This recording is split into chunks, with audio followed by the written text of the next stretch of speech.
First, look, I know it's a little bit of a hot one, so stay in the shade if you want to stay in the shade. If you don't, you can come closer or hang out wherever you want. We are very excited to talk about Pride here in Albuquerque. And I know that we are back to many of the traditions that were sort of on and off during COVID or coming out of COVID. So I think this year is truly a return to form when it comes to Pride here in Albuquerque and supporting our LGBTQ plus community. Now, a couple of things that we want to share.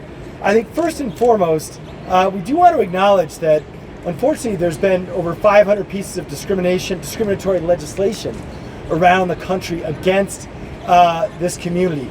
And I will just say how terrible that is, number one, and also how I believe how un-American that is.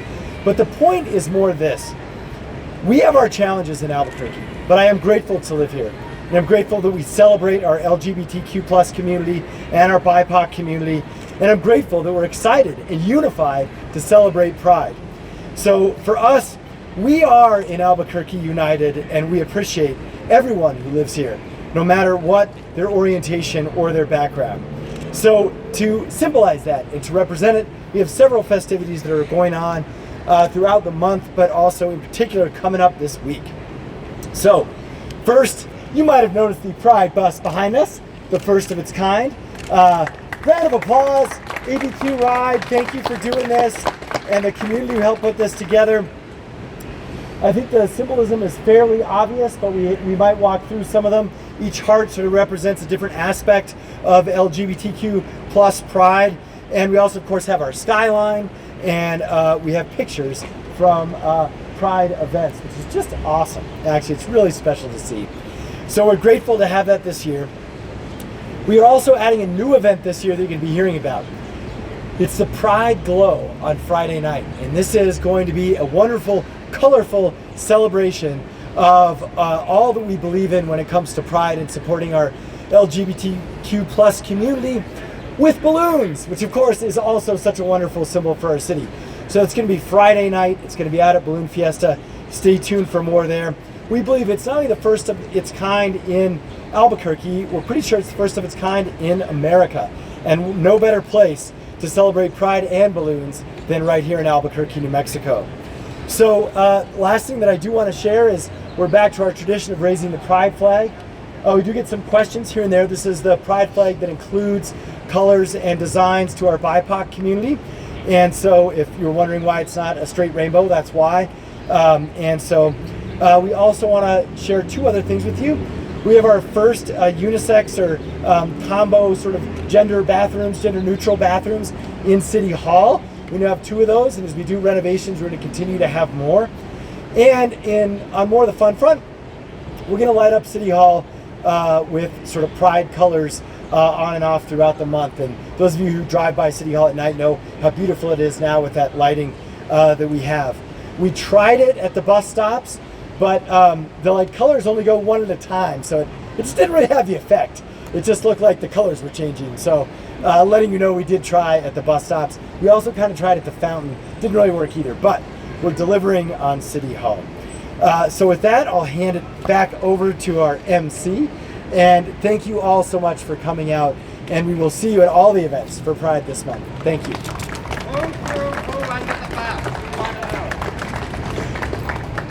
Alrighty, thank you so much, Mayor Keller. Next up, we have City Council President Davis to say a few words about this too. Thank you.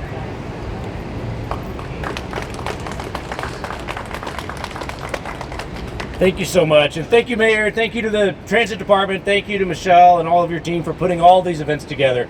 It is that time when those of us who are part of the LGBTQI community take a look around and see how far we've come, and then really feel like how far backwards we've taken this, right?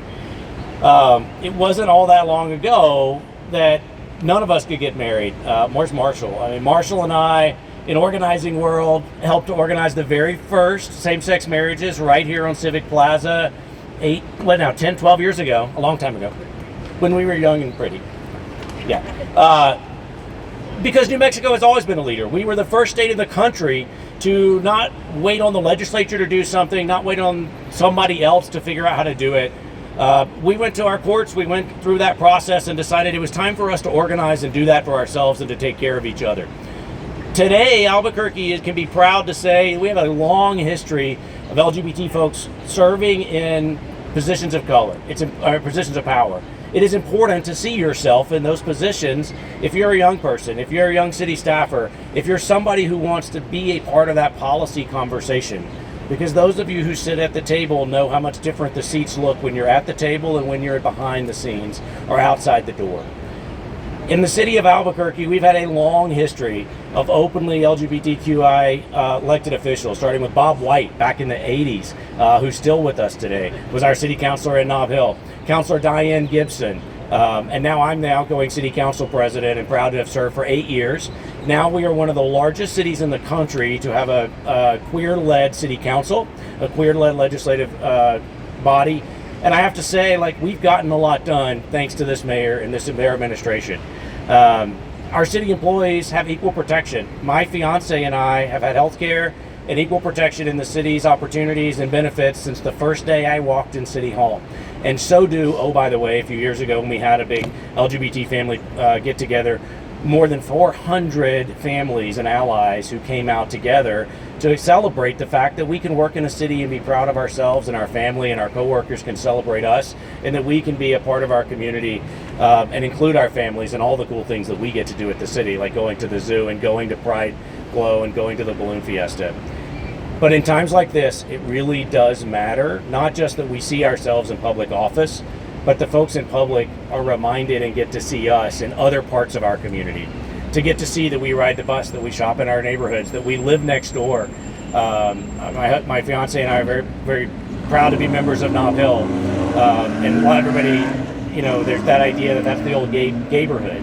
But I can proudly say most of our friends live in all parts of the city, all over town, and we're really excited to see that more and more of us are stepping up, stepping out, and doing what is important.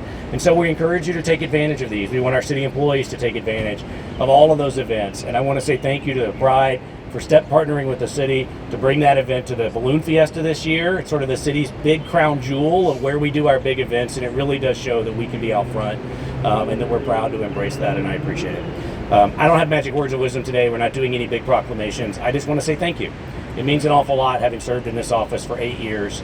When I came into office, we didn't have anybody that was openly and out and hadn't for more than 20 years. I can proudly say that other councilors have stepped up and opened up their own experiences. And today, near as I know, we have 6 queer or openly identifying members who are running for public office right here in the city of Albuquerque this year. So if this matters to you, find somebody to step up who can represent us at the city council in those meetings next year here in the city too. Thank you.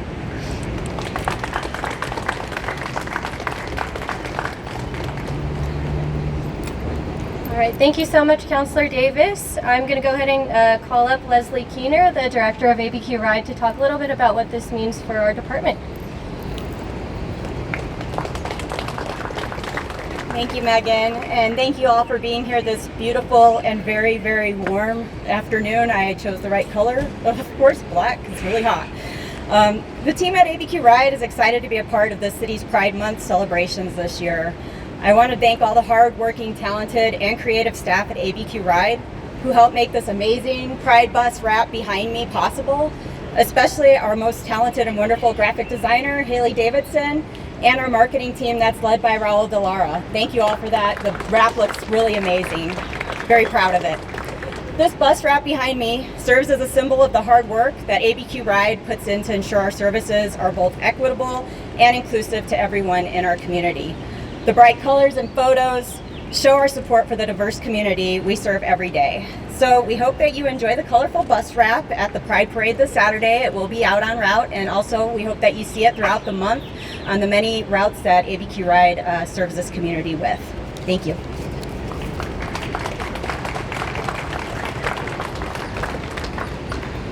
Alrighty, next up we have Marshall Martinez, who is the Executive Director of Equality New Mexico. Thank you so much, Megan, and thank you to the mayor and the council and the director of transit. So my name is Martinez. I'm the executive director of Equality New Mexico, and we're the statewide LGBTQ political advocacy organization. And I want to start just by reminding folks that this month we are celebrating 54 years since the Stonewall riots, 53 years since the first Pride celebration, and hundreds of years of joyful, celebratory, excited resilience through oppression as queer and trans people. This month is incredibly important to each and every one of us. It is celebratory, it's exciting, it's fun, it's full of music and laughter and dancing, and it's also really, really important for us as queer and trans folks to be seen in our communities as living the happiest, healthiest, most authentic lives possible in a world, frankly, that has told most of us for most of those lives that we shouldn't be living them that way. I look at this bus and I am so incredibly excited because a significantly younger queer kid growing up in a small rural community in southern New Mexico never would have imagined that I could live in a place where something as bright and public and giant as a city bus would drive by and remind me that I belong here. And so many young LGBTQ people every single day are wrestling with mental and behavioral health issues, with serious emotional trauma, largely because we grew up in a world that told us we didn't belong. So on behalf of Equality New Mexico, on behalf of LGBTQ folks all over the state, and especially here in Albuquerque, I want to say thank you to this council, to this administration, to the entire city of Albuquerque government for saying so clearly to us in June and frankly all year long, we belong here, we deserve to live our happy, healthy lives here, and it's also just worth noting to folks, New Mexico just became the safest state in the country for LGBTQ people, and this bus is going to remind folks who are moving here from across the country that not only is that true legally and in statute and in policy, but it's literally true on the streets of Albuquerque. So thank you so much, everybody, and happy Pride, y'all.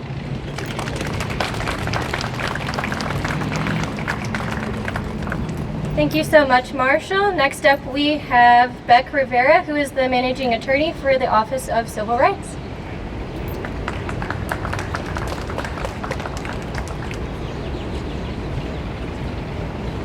Good afternoon, everybody. I'm so happy to see all these smiling faces, and especially given how warm and toasty it is today.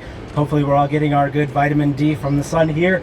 My name is Becca Rivera. My pronouns are he, him, his. I'm the managing attorney for the city's Office of Civil Rights. And so the Office of Civil Rights is tasked with enforcing the city law that provides those civil rights protections to all of our constituents here. And so I am proud and honored to be an out LGBTQ city staff member, especially on a day like today when we get to unveil such a sweet ride, this bus here. So I'm excited during this month to see it as I'm navigating around town with my partner and seeing how the city is showing up for our community.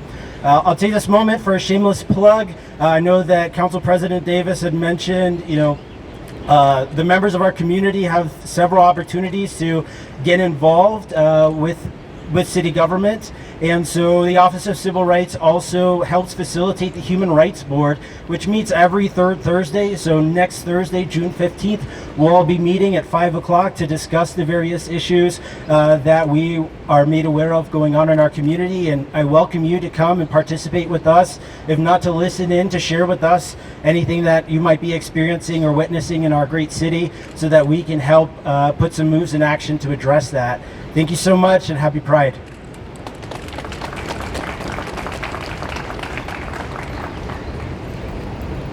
All right, and last but not least, we have Pete Garcia here representing ABQ Pride, who is actually on the board. So welcome, Pete. Hi everyone, I'm Pete Garcia. I'm your former Mr. New Mexico Pride 2015, and I'm also your secretary for the Albuquerque Pride Board. And all I have to say first off is what a great day to be gay in Albuquerque. Our a city has such a rich history of transportation, and I know firsthand, my great-grandparents came here for the railroad and were one of the first families to have an automobile in this city. I remember as a child seeing the Pride Parade as a very young child and looking and saying, those are my people. And now, all the efforts of our family, our friends, and everyone in this city, we can say our city doesn't just show up, but we show out. And we support everyone. And let this be a beacon of hope that someone that's not ready to come out yet sees this and says, in this city, you could be who you want to be and do what you want to do and be loved, not tolerated, but appreciated. And that's what really matters. That separates us from the rest of the country, because we are leading on states of being progressive, and you can live your life. So thank you, and thank you to all of you who have supported this effort. It's a beautiful day.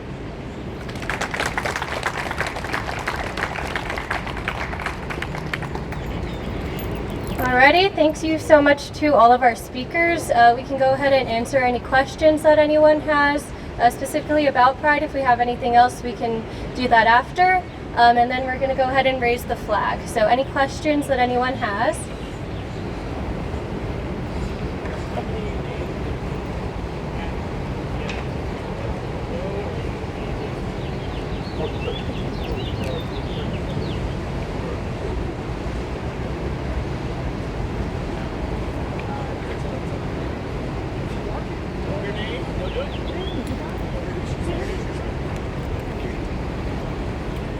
All right, so my name is Bryce Risley. I'm co-organizing the Balloon Glow for this year's Pride Fest. What are some of the questions we have for that? No, as I understand it, so this is the only balloon-themed event pertaining to Pride Fest this year. As I understand it, the field will be open for public events starting at 5 p.m. And our glow will start around 8 o'clock. So there's going to be food trucks, there's going to be exhibitors, there's going to be vendors and music. So people can come at 5 p.m. and there'll be a lot for them to do. And then the balloons will start setting up if the weather's good around 8 o'clock. Good, I'll tell them the time for the parade. There's also, of course, maybe just in case, there is the parade. So, we didn't talk much about that because it happens. So the parade starts, we believe, 10 o'clock. And it's going to start at Girard and Central, and I'll go up to San Mateo.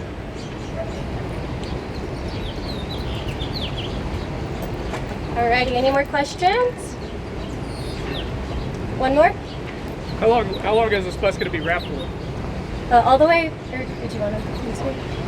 All the way through June. Yeah. Oh, yeah. No, you got it. Yeah, got it. I'm sorry, you asked how long the This bus design would will be be wrapped. yeah. It'll be wrapped through at least the month of June for Pride Month to celebrate that, and then we'll just kind of see how it lasts and if we have any other designs to wrap it with at that time. Raise the flag. Yes, let's do the flag.